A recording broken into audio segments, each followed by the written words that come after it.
Perfecto, chicos. Bueno, vamos a empezar con su práctica del desarrollo de corazón. Yo siempre quise ser youtuber, pero pues jamás me esperaba que mi primer video iba a ser algo relacionado con la embriología. Es divertido. Pero bueno, esta es una práctica muy bonita, es muy bonita y muy importante para que ustedes puedan comprender bien pues varios conceptos claves en cuanto al desarrollo pues de un fetito, ¿va? Yo, bueno, aquí quiero hacerlo un poco didáctica, sin embargo no va a ser posible por, bueno, ustedes saben la situación en la que nos encontramos, entonces no va a ser, pues no es factible que tengamos esta práctica a nivel presencial, pero bueno, de todos modos ahí tengo algo preparado para que no solamente vean las diapositivas y pues puedan también entender un poco de el desarrollo morfológico del corazón, ¿sabes? Pues sí, pero pues eso lo vamos a tomar después. Ok, vamos a empezar. Para hablar del desarrollo del corazón como tal, necesito regresarme y dejar aclarados bien varios conceptos para que no se me hagan bolas y pues no terminen confundidos, ¿sale? Entonces vamos a regresar a la segunda semana de gestación. Ustedes saben que cuando ya está implantado, cuando ya hay una implantación, el macizo celular interno se va a empezar a especializar. También el trofoblasto va a ser lo mismo por su parte. ¿Qué va a pasar? Ok, el trofoblasto se va a dividir en dos, en citotrofoblasto y en sincitotrofoblasto. El macizo celular interno, como ustedes lo pueden ver aquí, se va a empezar a diferenciar. ¿En qué? En epiblasto, que son estas células azulitas, y estas células amarillas van a ser el hipoblasto. Cuando el macizo celular interno se divide en estas dos capas, ya estamos hablando de un disco bilaminar. Ahora, ¿qué es lo importante también aquí? El epiblasto va a generar la cavidad amniótica, como que va a empezar a hacer un hoyito dentro del epiblasto, por así decirlo, y se va a empezar a expandir, como lo podemos ver aquí. Y el hipoblasto va a hacer lo propio, pero va a recubrir toda la porción restante. Toda esta cavidad se va a convertir en el saco vitelino. Ahora, hasta aquí vamos bien. ¿Qué es lo que sucede? A la tercera semana ya empieza el proceso de gastrulación. Esto es muy importante para que ustedes puedan comprender bien de dónde sale el corazón. ¿Cómo inicia la gastrulación? ¿Cuál es el suceso importante que nos indica que ya está empezando el embrión con el proceso de gastrulación? Súper sencillo. Nosotros vamos a observar en el embrión un nódulo, un pequeño nodulito. En este caso, bueno, se le va a llamar nódulo primitivo o nódulo de Hensen. Ahora, del nódulo hacia abajo, hacia caudal, se va a empezar a formar la línea primitiva. El nódulo primitivo como tal solamente es un cúmulo de células del epiblasto. ¿A qué me refiero con esto? Son muchas células del epiblasto encimadas, ¿sale? Ahora, la línea primitiva va a haber una separación entre ellas, que van a dejar como un espacio libre para que puedan pasar. ¿A qué me refiero con esto? Mira, si pueden observarlo aquí, aquí tenemos el nódulo primitivo y aquí se va a empezar a abrir la línea primitiva. Ahora, como lo pueden ver en este esquema, va a haber ciertas células que van a pasar a través de la línea primitiva y se van a localizar entre las dos capas, el epiblasto y el hipoblasto, ¿sale? Ahora, ¿qué pasa aquí? En un principio, las células del epiblasto, ¿dónde está acá? Estas células van a expresar cierto tipo de moléculas de adhesión, ¿sale? Este tipo de moléculas de adhesión son muy fuertes, tienden a formar enlaces celulares bastante estables. Ahora, lo que pasa es que las células que van a migrar van a cambiar este tipo de moléculas y van a expresar en vez de ellas unas moléculas de adhesión que se llaman N-caderina. En un principio son E-caderina, y posteriormente las que van a migrar, solamente las que van a migrar van a cambiar este tipo de moléculas por N-cadenina. Esta molécula hace que las uniones celulares sean un poco más débiles, ¿sí? Ahora, eso no es todo. Algo muy importante, y es la sustancia que las ayuda a poder migrar, a poder moverse a través de todas estas células para abajo, bueno, para el medio, es el ácido hialurónico. ¿Sí? Este ácido hialurónico va a ser secretado por las mismas células que van a empezar a migrar. Ahora, lo importante del ácido hialurónico es que retiene grandes cantidades de agua. Entonces, ¿qué pasa cuando cuando tienes muchas células juntas? Unas de ellas empiezan a tener enlaces débiles entre ellas, y aparte les das un medio acuoso, pues que simplemente se van a desprender y van a empezar a migrar. Así es como se da la migración celular, y es como se puede ver aquí.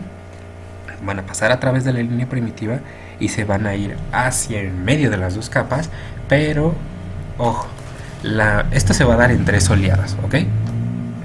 Esto se va a dar en 3 oleadas. La primera oleada va a salir, no se va a quedar entre el epiblasto y el hipoblasto. No. Acá lo podemos observar bien. Las primeras oleadas van a salir y van a empezar a recubrir alrededor de las cavidades amnióticas y la cavidad del saco vitelino, ¿ok? Se van a ir hacia arriba y hacia abajo, como se puede observar aquí, hacia abajo y hacia arriba. ¿Sale? La segunda oleada va a terminar de, digamos, de tapizar en medio y rellenar lo que falta, ¿sale? Y ya se va a empezar a meter también entre el epiblasto y el hipoblasto. Esa es la segunda oleada. La tercera oleada ya va a quedar completamente en esta porción. Ya ahora sí va a quedar así como se ve en esta imagen.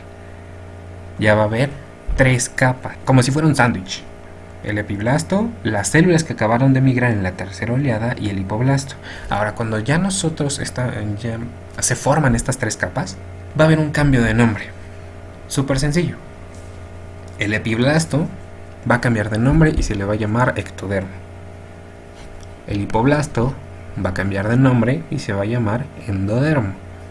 Y la capa que se formó en medio se va a denominar mesodermo. Todo eso es el proceso de gastrulación. Ahora, algo importante. Existen unos cambios morfológicos que van a tener las células que van a migrar. Y esto se los puedo explicar con esta siguiente diapositiva. En un principio, estamos así. Epiblasto. Acá no sé por qué aquí diciendo. Pero bueno, es epiblasto, y digamos que toda esta parte era el hipoblasto.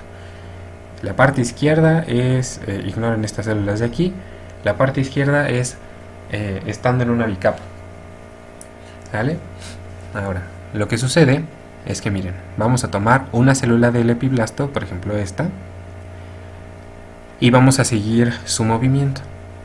Va a empezar a migrar. De aquí va a irse hacia la línea primitiva. Cuando esté en la línea primitiva y esté a punto de cruzarla, va a cambiar su morfología. Se le va a llamar una célula en botella. Pues con mucha imaginación ustedes van a poder como verle la forma de botella. Ya saben que también aquí ocupamos la imaginación. Yo la veo también más como un matraz, más o menos. Entonces, bueno, esta célula epitelial se hace una célula en botella, cruza hacia abajo, bueno, hacia el medio, y de aquí va a cambiar su forma. Va a empezarse a hacer estrellada. Como no tiene otras células alrededor muy pegadas, pues no puede tener una configuración cilíndrica como estas. Se va a empezar a hacer estrellada. Y ahora, a este tipo de células le vamos a llamar células mesenquimatosas. Las células mesenquimatosas pertenecen al mesodermo. ¿Qué es lo que me importa aquí? Hasta aquí me importan los conceptos del nódulo primitivo, la línea primitiva, el proceso de migración celular y también el cambio de forma. O sea, prácticamente todo lo que dije antes. Pero pues esto, el nombre de las 3 capas sobre todo. Y ahora, Esto, con esta diapositiva nosotros podemos ver lo que les dije antes de las olas de migración. La primera ola es esta que está hasta abajo. Y miren, va a formar el mesodermo extraembrionario. ¿Por qué? Ahí. Si ustedes observan, nosotros tenemos pues ya ectodermo, mesodermo y endodermo. Sin embargo, el mesodermo se va a tender a dividir, ¿sí? Nosotros lo vamos a poder dividir en porciones. Va a ser un mismo mesodermo, pero para facilitar su estudio se dividen en diferentes porciones. La primera porción, la primera oleada, que es la que sale y recubre toda la cavidad amniótica y el saco vitelino, se va a llamar mesodermo extraembrionario. ¿Por qué? Porque no está adentro de lo que va a ser el embrión, o sea, estas dos capitas. No se va a quedar aquí, sino que va a quedar a recubrir pues todo lo demás. Ahora, la segunda oleada va a formar el mesodermo lateral, que es prácticamente lo que les dije aquí. Es la que se va a quedar justo a los lados del embrión y el que se va también a meter un poquito.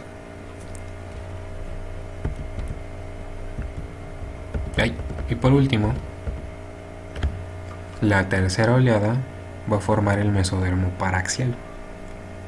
El mesodermo paraxial va a estar justo en medio del embrión y va a tener contacto con otra estructura muy importante que se le va a llamar notocorda. Conceptos importantes. Existe un gen que se llama nodal. Este gen nodal va a regular la formación del mesodermo dorsal y ventral. Ahora, otras dos moléculas importantes, que es BMP4 y el factor de crecimiento de fibroblastos, van a regular la formación del mesodermo intermedio, ¿sí? Que posteriormente este mesodermo intermedio va a generar la formación de los riñones y también el mesodermo de la placa lateral. ¿Cómo termina la gastrulación? Aquí, como pueden observar, dice surco primitivo, la línea primitiva. Aquí es donde primero van a empezar a migrar las células, ¿sale? Esta porción de aquí, como dice acá, es el nódulo primitivo. ¿Qué es lo que me importa? Para el final de la gastrulación va a haber un evento importante que se llama regresión de la línea primitiva. ¿Cómo se va a dar esto? Ya para cuando está terminando todo este proceso, la línea primitiva va a tener una expansión hacia arriba. ¿A qué me refiero con esto? Que en un principio pues era del nódulo primitivo hacia abajo, sin embargo va a haber un punto en el que la línea primitiva también se va a extender hacia arriba. ¿Ok? Y van a empezar, va a continuar el proceso de migración celular. Sin embargo, este proceso de migración celular va a ser un poco diferente. ¿Por qué? Va a continuar, ¿sí? O sea, se van a seguir pasando células del epiblasto hacia abajo, hacia la capa del mesodermo. Pero estas células que van pasando y que se van yendo hacia arriba, hacia esta porción, van a estar destinadas a formar dos estructuras importantes: la placa precordal y el proceso notocordal. ¿Sí? Esto son los primordios de la notocorda. ¿Qué es la notocorda? Pues es una estructura importante. No me voy a meter en eso ahorita para no causarles mucha, para no saturarlos tanto de información, pero digamos, es una estructura importante que también nos va a ayudar para la formación del sistema nervioso central. Ya que tenemos eso claro, esto va a dar como resultado la formación de la notocorda. La línea primitiva se fue hacia arriba, se expandió hacia arriba también, y ahí es cuando se va a dar su regresión. ¿A qué le suena regresión? Pues a que va a volver hacia su posición original, ¿sí? La línea primitiva va a tender a jalar la notocorda hacia atrás, y en un plano sagital como es este corte, lo vamos a poder observar. Observen que que la notocorda ya está como bien formada aquí. Ahora, de este punto, la línea primitiva va a jalarla hacia atrás, así, como lo tenemos aquí. La línea primitiva va a comenzar su expansión hacia atrás, y una vez que ya esté bien formada, va a regresar. ¿Y qué ocurre? Que es como si le pusieran cadenas aquí y como si fuera una liga, la jalaran hacia atrás. Entonces se va a expandir, la notocorda se va a expandir por todo el eje del embrión. Ahí, perdón. ¿Ok? Hasta que llega un punto en el que pues hay que son alrededor del día 20 o 21, en donde ya nada más es una porción muy pequeña de la línea primitiva que todavía sigue en regresión, pero todo lo demás se ha convertido en notocorda. ¿Estamos? Ahora, vamos a regresarnos un poquito. Va a haber dos puntos muy importantes en los que el mesodermo no va a invadir entre ectodermo y endodermo. ¿Sale? Digamos que los va a dejar libres. ¿Cuáles son? Aquí se ejemplifica de manera sencilla. Hacia cefálico va a haber esta región, en donde, como ustedes pueden observar, no hay mesodermo en medio. A esta porción, a esta región, la vamos a denominar membrana bucofaringea y va a ser el primordio de la cavidad oral. ¿Vale? Ahora, si nosotros vamos hacia atrás, también va a haber otra región en donde no va a haber mesodermo en medio y se va a llamar membrana cloacal y es el primordio de lo que va a ser el ano. ¿Por qué les menciono esto? Ahorita van a ver. Bueno, en desarrollo les menciono esto para que lo puedan se puedan ubicar bien cuando empecemos a hablar de desarrollo del corazón, ¿no? Ahora, este es un corte sagital. Vamos a pasar a un corte transversal. Como pueden observar, aquí tenemos un surco primitivo, el surco primitivo, y todo esto es la capa de mesodermo, pues que ya invadió, ¿no? Ahora, aquí se ve mejor. Tenemos ectodermo, mesodermo y endodermo. Y la notocorda. Este corte de aquí, ustedes lo están viendo. El corte está como por acá. Porque si hiciéramos un corte aquí, lo único que veríamos sería pues esto. Solamente estas tres capas y la notocorda. ¿Qué es lo que me importa aquí? El mesodermo va a tener su propio desarrollo. Y este desarrollo es muy importante para el proceso de desarrollo de corazón. En un principio pues vamos a tener las tres capas bien diferenciadas: ectodermo, mesodermo, endodermo, ¿sale? Pero si ustedes observan bien esta imagen, se van a dar cuenta que el mesodermo como que se va a empezar a abultar. De hecho, las tres capas van a tener cambios, pero nosotros nos vamos a centrar en la capa mesodérmica, ¿va? Va a tener una serie de abultamientos, como yo les empecé a decir, y estos abultamientos nos van a permitir dividirlo. Ahora sí, empezar a dividirlo por regiones. Nosotros ya sabemos que el endodermo, que está cubriendo todo la porción de afuera del fetito, pues va a ser el mesodermo extraembrionario, ¿sí?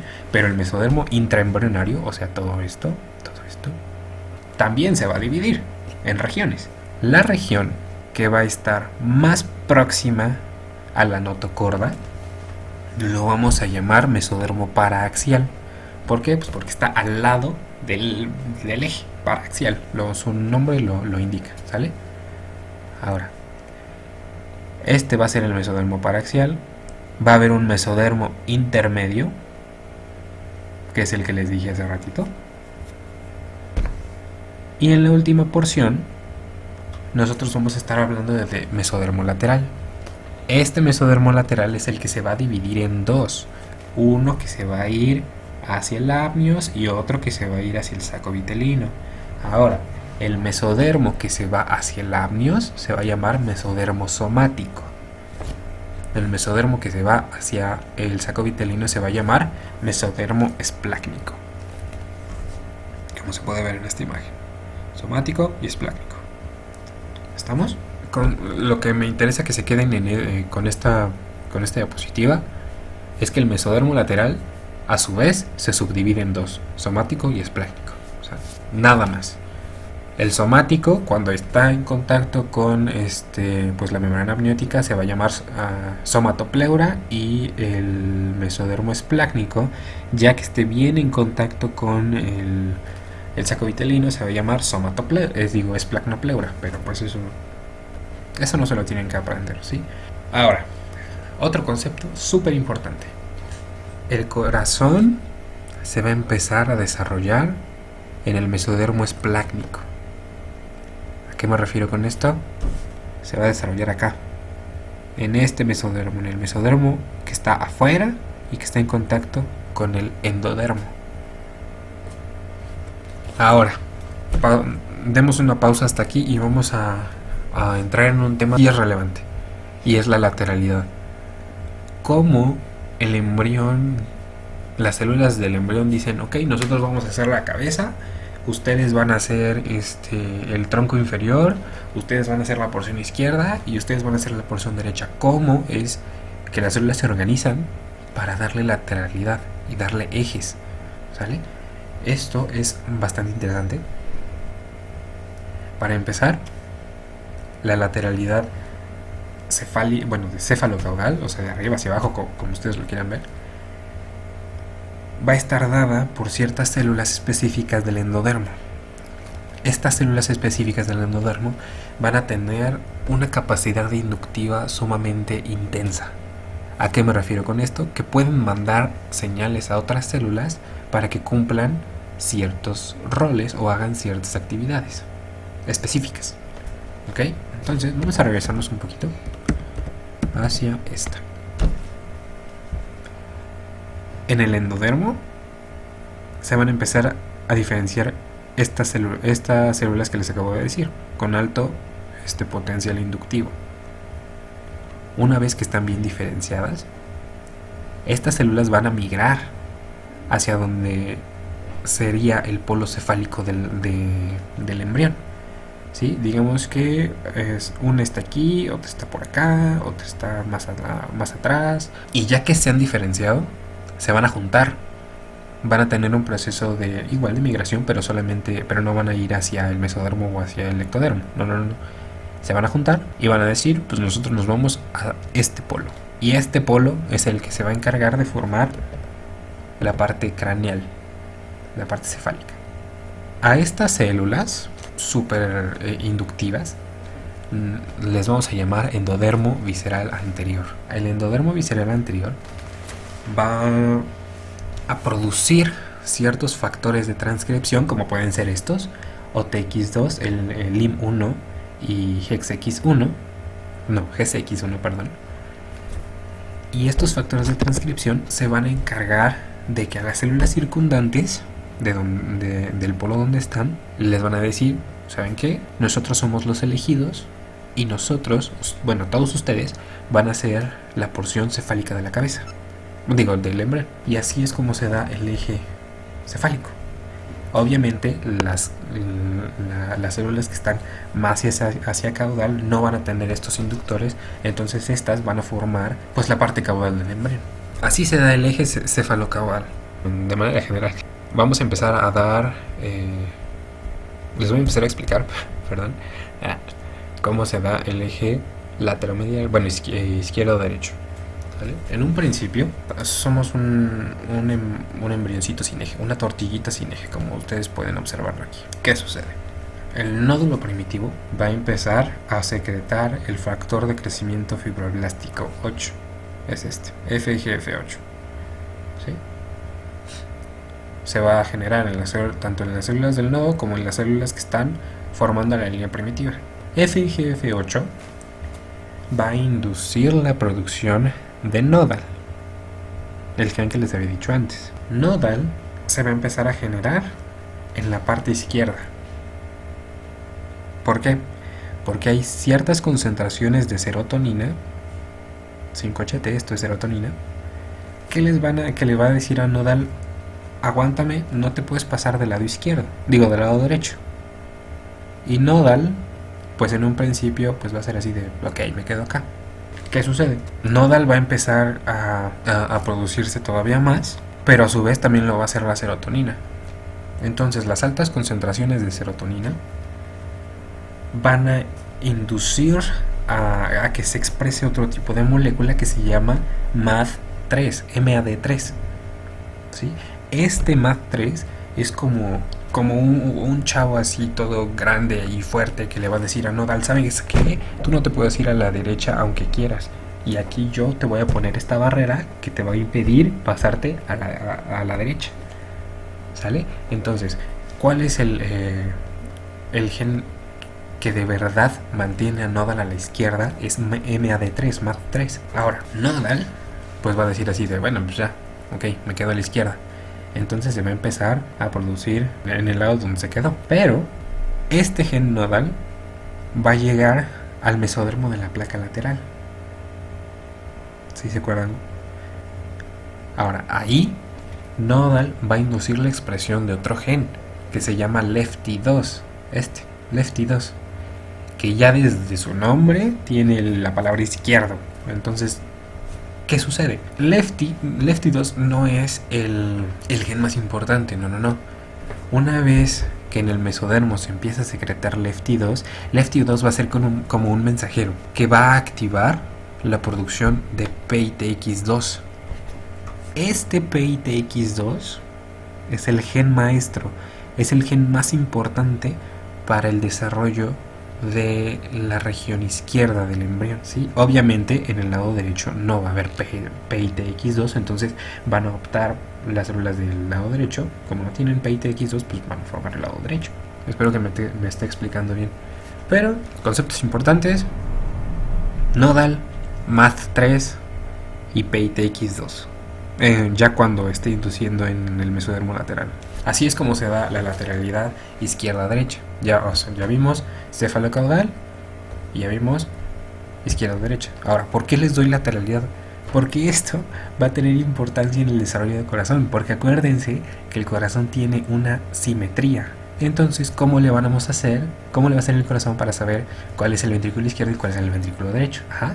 Ahí es cuando nosotros entramos con la lateralidad. Por eso se los quise dar en este punto, para no empezarles a confundir, o bueno, para no juntarles estos dos conceptos ya cuando lleguemos a corazón, ¿no? Oh, Dios mío, ya llegamos al desarrollo del sistema cardiovascular. Para esto, yo quiero mostrárselos. Es que miren, yo siento que es un poco, bueno, para algunas personas, y me incluyo, es un poco como difícil entender el desarrollo del corazón viendo solamente este tipo de imágenes, en donde te dicen, no, pues sí, empieza en un área cardiogénica y después hay un plegamiento cefalocaudal y un plegamiento lateromedial. Entonces, por más que te puedan dar imágenes y luego te dicen, pero todo esto pasa al mismo tiempo, entonces bueno, al menos yo necesitaba verlo como bien, cómo se da de manera correcta, lo más natural posible, por así decirlo. Entonces, yo les voy a mostrar cómo se hace, les voy a mostrar cómo se da primero el desarrollo morfológico, solamente el desarrollo morfológico. Después ya me meto al desarrollo molecular. Y para esto me van a ver. ¡Ay! Ahora soy streamer. Bueno, ya, perdón. Okay. Para empezar a hablar del desarrollo del sistema cardiovascular, es importante mencionarles que el corazón se va a empezar a formar en la parte cefálica, en la parte de arriba, cerca de la membrana cloacal, que fue la membrana que les mencioné antes, la membrana de arriba, el primordio de la cavidad oral. ¿Ok? Entonces, el corazón se va a empezar a desarrollar a partir del mesodermo esplácnico, ¿sale? Entonces, va a haber unas células que se van a organizar en forma de herradura, de manera ventral, de manera ventral a la membrana orofaringea, ¿sí? Bucofaringea, y van a tener este tipo de forma. Digamos que mi cara es la membrana bucofaringea, y las células que van a empezar a formar el corazón se van a localizar aquí arriba. Qué feo arco. Así. Se van a localizar aquí arriba. Ok, les voy a también pasar como parte de las diapositivas con imágenes para que también lo puedan ver. Los que se les hace más fácil verlo en imágenes, pues igual. Pero para los que no, me incluyo. Es así. Entonces, tenemos estas células que van a originar al corazón, y estas nosotros lo vamos a denominar campo cardiogénico primario. Ahora, algo importante. Recuerden que no los sistemas del cuerpo no se van a estar desarrollando por pasos, o sea, digamos, de la semana, no sé, 3, 5 es el corazón, de las otras 2 semanas se va a empezar a desarrollar el cerebro, las otras, no sé, el aparato respiratorio, no, todo se desarrolla al mismo tiempo. Ahora, ¿por qué menciono esto? El cerebro se va a empezar igual a desarrollar cerca de la misma semana. ¿Y qué es lo que nos produce? Que la cabeza, la región del cerebro aumente de tamaño. Recuerden que nuestro embrioncito es una tortilla. Sí, una tortilla. O un sándwich, pero como alargado. Entonces, conforme se va desarrollando el cerebro, pues obviamente la estructura le va ganando el peso a la cabeza. ¿Qué sucede? Imagínense que te ponen un casco súper pesado medieval en la cabeza, que tú, pues, por más que quieras, no te vas a poder mantener recto, o cuando alguien te agarra la cabeza y la hace hacia abajo, pues lo mismo, el embrioncito le va ganando el peso de la cabeza y lo va a hacer, pues, literal hacia abajo. Va a haber un plegamiento cefalocaudal, o sea, si nosotros tenemos, imagínense que este es mi embrioncito, viéndolo de lado, si nosotros tenemos peso de este lado, obviamente va a ser como una forma de ser, le va a ganar el peso. O sea, de estar así, estar rectito, crece el cerebro, aumenta el peso y lo baja. ¿Sale? Y ya tenemos al embrión en esta forma. ¿Qué pasa? Que nuestro campo cardiogénico primario, pues obviamente va a seguir, pues, este proceso de plegamiento, ¿no? Entonces, de estar arriba, se va a colocar hacia abajo. ¿Sí? Ojo, una vez que el embrión empieza a tener el plegamiento cefalocaudal, el corazón primero se va el campo cardiogénico primario primero se va a localizar en la posición faríngea, y después, por el mismo peso, va a bajar y se va a colocar en su posición natural, se va a colocar en la posición torácica. Esto es muy, muy bonito. Bueno, es como muy interesante porque, o sea, de estar aquí arriba, el propio peso hace que baje y se localice en su posición anatómica original. Bueno, natural. ¿Sí? Entonces, cambia de posición. Al mismo tiempo, va a haber un plegamiento lateromedial. O sea, nuestro sándwich, nuestra tortillita, se va a hacer un taco. ¿Sí? Las partes de afuera se van a venir hacia adentro. ¿Qué pasa? Nuestro campo cardiogénico primero ya está situado a nivel torácico, y lo único que sucede es que en el plegamiento lateromedial se van a juntar. ¿Sí? No sé si se vio bien. Estamos así. Después del plegamiento cefalocaudal y en el plegamiento lateromedial, ¡pum!, se van a juntar. ¿Sale? Y se van a empezar a fusionar. Todo este campo cardiogénico primario y secundario, pero de eso les voy a hablar después, se fusiona, menos en sus partes más distales, o sea, en estas partes.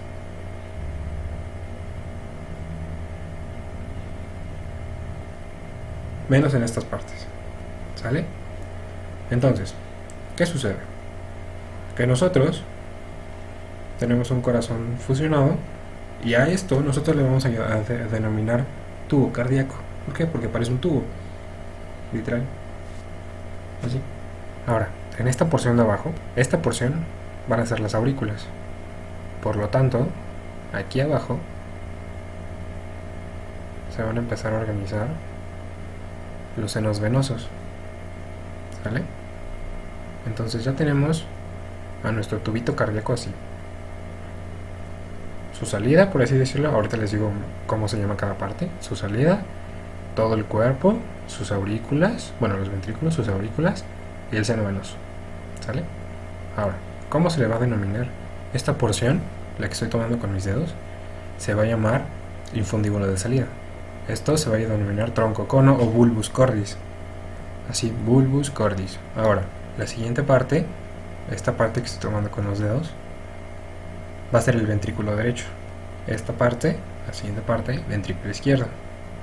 Esta parte, aurículas, bueno, una aurícula primitiva y el seno venoso.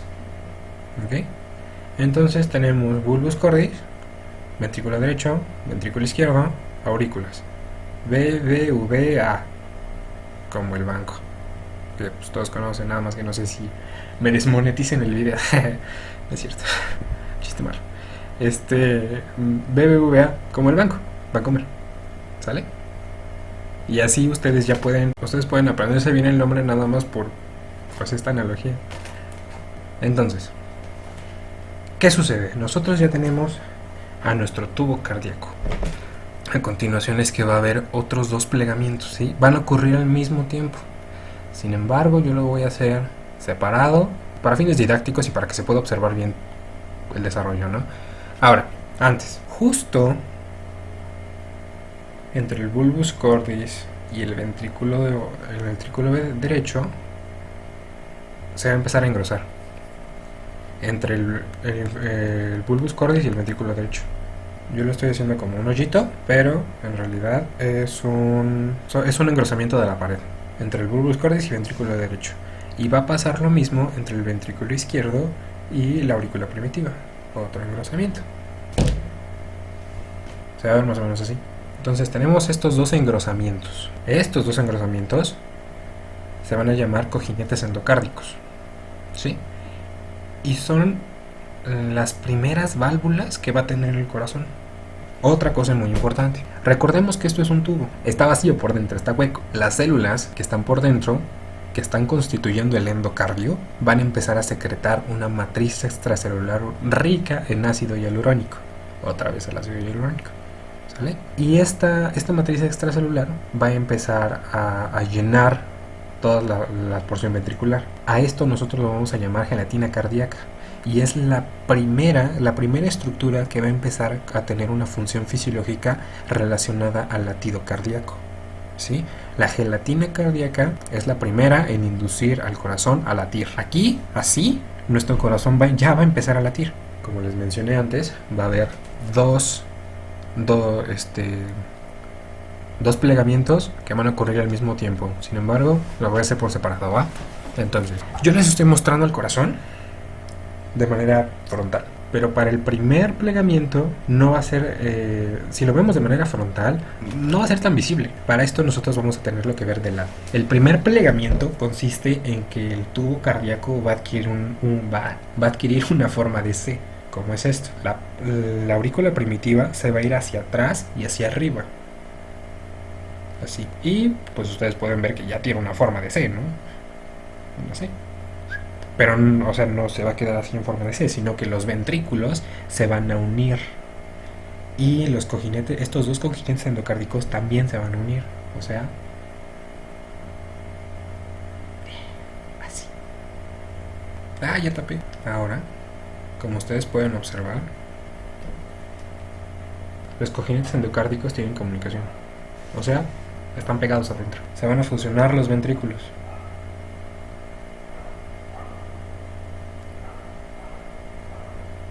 Pero, si yo se los volteo otra vez de manera frontal, un corazón normal no tiene un ventrículo frontal y un ventrículo anterior y un ventrículo posterior, ¿o no?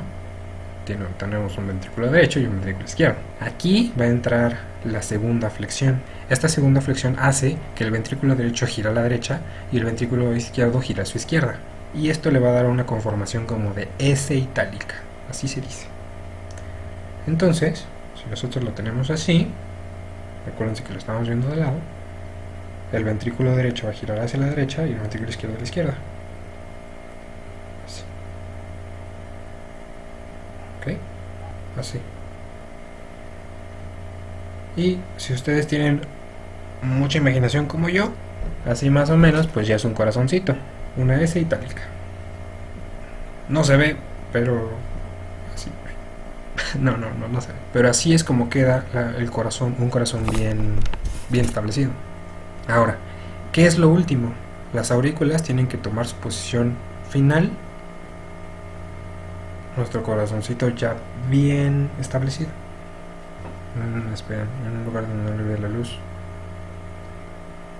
No sé si se puede observar bien. ¿Sí? A ver, hagámoslo otra vez. De manera rápida. Nos sirve para ser youtuber. Entonces tenemos el asa cardíaca. Se da la vuelta por el plegamiento cefalocaudal. Se une por el plegamiento lateromedial. Se fusiona, excepto en sus partes más distales, que van a constituir el infundíbulo de salida, por donde va a salir la sangre. Entonces se unen, aquí abajo se hacen los senos venosos, esto continúa en expansión. Está el plegamiento en C, que junta los ventrículos,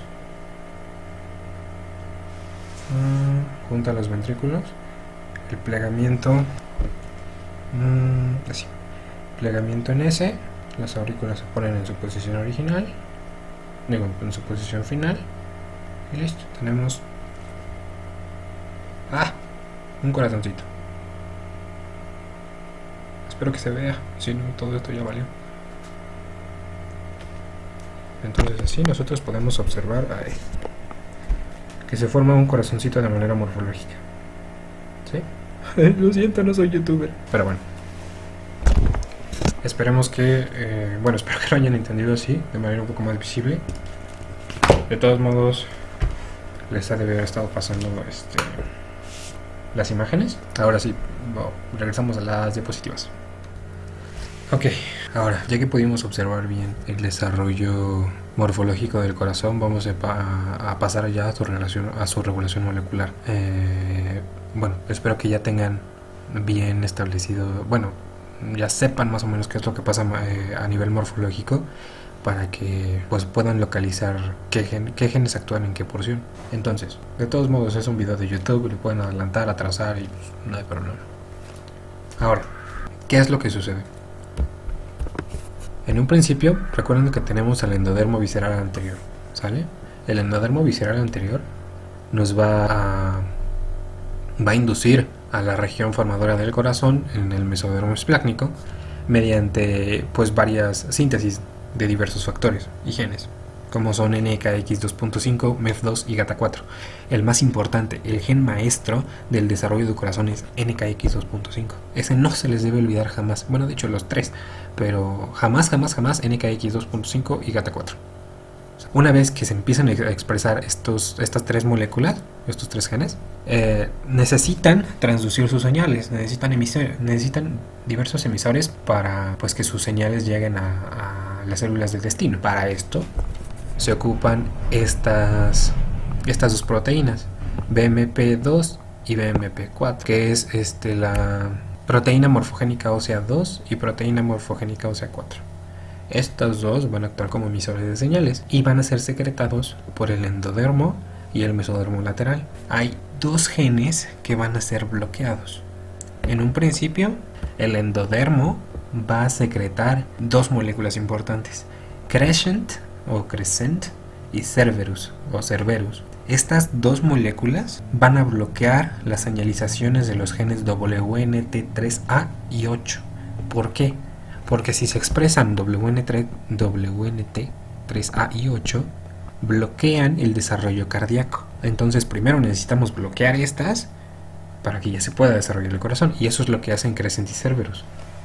Cerberus. Ahora, una vez que se bloquean, ahora sí, NKX2.5 se va a empezar a secretar bien. Otra, recuerden las proteínas morfogénicas óseas BMP2 y 4 que les dije. Estas dos van a estimular a la proteína de crecimiento de fibroblastos 8 o FGF8. Hasta aquí ya el tubo cardíaco está formado. Esta estimulación de FGF8 induce pues ya como tal la formación del tubo cardíaco, ¿sí? Y todas estas señalizaciones inducen a la formación del tubo cardíaco. Para el asa cardíaca, recuerden el gen de lateralidad PITX2, el gen maestro de izquierdo. Este gen empieza a actuar en el mesodermo de la placa lateral del lado izquierdo. Entonces, ¿qué sucede? PITX2 facilita el depósito y la función de proteínas de matriz extracelular, ¿sí? ¿A qué me refiero con esto? pues va a atraer y a fijar mejor las proteínas. Hay otros dos genes muy importantes, que es HANT1 y HANT2. HANT1 se va a expresar del lado izquierdo, del lado del ventrículo izquierdo de la aurícula izquierda, y el 2 del lado derecho. Entonces PITX2 y HANT1 van a dar como resultado la formación del lado izquierdo del corazón, HANT2 el lado derecho. Ahora, TBX2 es un factor muy importante para que se produzca el tubo cardíaco primario, ¿sí? Y por último, TBX5 va a ser un inductor potente para la formación de las cámaras ventriculares. Una vez que se unen, que se fusionan, TBX, en el plegamiento en C, ya les va a poder decir y a que se formen bien las cámaras ventriculares. Espero que esto quede bien claro. Estos son diversos genes que nos apoyan para la formación molecular del corazón, para la revolución molecular del corazón. ¿Qué es lo que me interesa aquí? Los genes maestros, NKX2.5, MEF2 y GATA4. Estos tres son los primordiales. Sin ellos no se puede generar un corazón. Ahora, ¿qué sucede? Si no se activa PITX2, nos puede dar una dextrocardia, por ejemplo, porque no tenemos el gen maestro izquierdo. Entonces el corazón va a optar por su posición a la derecha. Entonces esto es lo que nos da dextrocardia. También si a manera general anteriormente, como les estaba explicando de la lateralización, no se expresa PITX2, nos puede dar situs inversus o alteraciones de ese tipo, ¿sí? Bueno, MEF2 y BMP2 y 4 únicamente para apoyar a la transmisión de señales y para estimular al factor de crecimiento de fibroblásticos 8 para que se produzca TBX2 y se pueda formar ya como tal el tubo cardíaco primario. Es bastante sencillo. Ahora, pasemos a la parte final, vasculogénesis y angiogénesis. Hay que recalcar que estos dos procesos son completamente diferentes. Ambos nos aportan vasos sanguíneos. El punto, la clave de estos dos es cómo es que se generan, porque tienen diferentes tipos de genes, ¿ok? Y aparte, sus definiciones son bastante diferentes. La vasculogénesis es el proceso de formación de vasos sanguíneos a partir de islotes, ¿sí? Angiogénesis es la formación de vasos a partir de otros ya existentes. Entonces, ¿cuáles son los vasos sanguíneos que se van a formar por vasculogénesis? Pues los vasos principales, las aortas dorsales, venas, los senos venosos, las venas que llegan a los senos venosos, todo eso se va a dar por vasculogénesis. ¿Por qué? Porque no hay un vaso sanguíneo preexistente. Estos vasos son los que nos van a dar los demás, los vasos como madre, ¿sale? Ahora, la angiogénesis van a ser todas aquellas ramas que salen de los vasos más importantes. ¿Cómo se da la vasculogénesis? Bueno, ya les dije, se da a partir de islotes sanguíneos, pero en un principio las primeras que se van a formar son las aortas dorsales, son dos, y se pueden observar en esta diapositiva. Ustedes pueden observar que aquí tenemos el mesodermo somático, esplácnico. Aquí tenemos las células inductoras del corazón, las que van a formar el campo cardiogénico primario, pero también abajito tenemos cúmulos de células angiogénicas. Estos son los islotes y estos son los que nos van a dar, son simétricas, son una a cada lado. Estas son las que nos van a formar las aortas dorsales. Entonces miren, ya formados, nosotros vamos a tener estas aortas dorsales aquí y ya el corazón bien que se va a empezar a formar bien de este lado, tubos endocárdicos, ¿vale? Entonces estas son las primeras células los primeros vasos que se van a dar por vasculogénesis. ¿Cómo se da la vasculogénesis?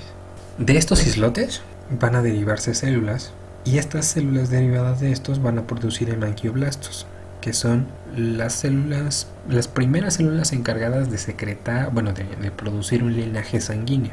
¿Cómo se da? Ahora sí ya, ¿cómo se da? Primero vamos a tener este receptor VEGFR1 y 2. ¿Qué significa? Receptor del factor de crecimiento endotelial vascular. Si tenemos un receptor, pues obviamente va a haber un factor de crecimiento endotelial vascular. Ahora, este factor de crecimiento endotelial vascular va a provenir de las células mesenquimatosas. Acuérdense que las células mesenquimatosas, así les llamamos a las células del endodermo, del mesodermo. Este factor se va a unir a su receptor y van a empezar a formar yemas vasculares o islotes sanguíneos. Aquí. Así es como se va a empezar a formar un islote sanguíneo. A un lado, bueno, a los bordes, vamos a tener a los angioblastos y en medio vamos a tener ahora sí a los hemangioblastos. Estas células del medio se van a encargar de producir células sanguíneas y estas células de los bordes se van a encargar de continuar el crecimiento del vaso sanguíneo. ¿Ok? Hasta aquí, bueno, espero que hasta aquí vayamos bien. De estos angioblastos, de estas células en las paredes, va a haber un proceso de gemación. Aquí ya se va a empezar a dar la angiogénesis. ¿Qué sucede? La angiopoyetina 1 es un factor producido por las mismas células de la mesénquima que va a actuar con los receptores que están produciendo estos mismos angioblastos, las células de la pared. Este receptor se llama TIE2. Como, bueno, los que han visto Star Wars, pues van a poder unirlo súper fácil, pues los TIE, los cazas TIE del Imperio. Lo siento, soy friki. Y bueno, estos receptores se van a empezar a producir a lo largo de todas las células, pero de la pared, los angioblastos. Los hemangioblastos no van a producir este receptor. ¿Qué sucede? Conforme se da la unión ligando receptor de angiopoyetina 1 TIE2, se van a empezar a reclutar células, primero pues para formar toda la pared vascular y para poder pues ya finalizar con la construcción del vaso. Se van a reclutar músculo liso, tejido laxo, tejido denso, todo lo que es necesario para construir un vaso. Ahora, algo súper importante, pues es, bueno, lo que más quiero que se les quede grabado es que vasculogénesis es a partir de islotes sanguíneos, y de la vasculogénesis solamente van a ser formadas las aortas y los senos venosos, solamente. A partir de ahí empieza la angiogénesis. De los angioblastos hay dos vías de señalizaciones que nos van a dar, ya sea, bueno, tres de hecho: arterias, venas o linfáticos. No los voy a meter tanto a este tema, sino lo único que quiero es que si se empieza a expresar el gen Sonic Hedgehog y se expresa Notch, va a haber una producción de efrina B2. Esta efrina B2 es la más importante y es la que nos va a inducir el crecimiento de arterias, el que nos va a derivar en el desarrollo de una arteria. Por el contrario, si se inhibe Notch y se produce efrina B4, nos va a dar una vena. Efrina B2, arteria. Efrina B4, vena. Sin embargo, si a la efrina B4 se le aumentan todavía estos dos factores, que es SOX18 y PROX1, nos van a dar como resultado el desarrollo de un vaso linfático. ¿Estamos? Esto: efrina B2, arteria. Efrina B4, vena. Efrina más otros dos, linfáticos. Y ya. Esto todo del proceso de angiogénesis. Eso es como lo más relevante. Y tampoco quiero saturarlos de información. Tampoco abordé tabicación en este video, porque ya va a ser muy largo y va a ser va a estar muy saturado. Entonces primero necesito, preferiría que ustedes comprendieran bien todo esto que les acabo de decir, y ya después hablarles de tabicación por medio de un resumen. ¿Ok? Ahora, pude conseguir estas fotos de la parte práctica que se hacía normalmente si no estuviéramos en contingencia. Y miren, estos son embriones de pollo. Y esto es su corazoncito. Aquí está su cabeza, todo esto es su cuerpo, pero esto es lo que nos interesa. Aquí no se puede observar, pues obviamente súper bien el corazón, pero esto es el corazón de un embrión de pollo. No pude conseguir los videos, pero los videos son hermosos, porque literal, ves como el corazoncito está latiendo todavía. ¿sí? Aquí tenemos otro. Este no se ve tan bien, pero igual, este es su corazón. Y se ve increíble, de verdad. O sea, se ve como se aplasta el corazoncito. E incluso se puede observar la sangre. Entonces, se ve hermoso, la verdad. Y bueno, hasta aquí pues concluye la parte teórica. Espero que sí hayan comprendido. Si tienen alguna duda, por favor avísenme. Si no les quedó bien claro, si necesitan que vuelva a repetirles algo, nos podemos organizar por medio de, no sé, Zoom, Discord, Webex, por donde sea necesario para que este tema quede bien, y se pueda, bueno, lo puedan comprender lo mejor posible. Esta no es como la mejor manera en la que quise, bueno, la manera más viable para dar esta práctica, pero pues de verdad espero que le hayan comprendido bien, eh, y pues nada, eso sería todo por mi parte. Hasta luego.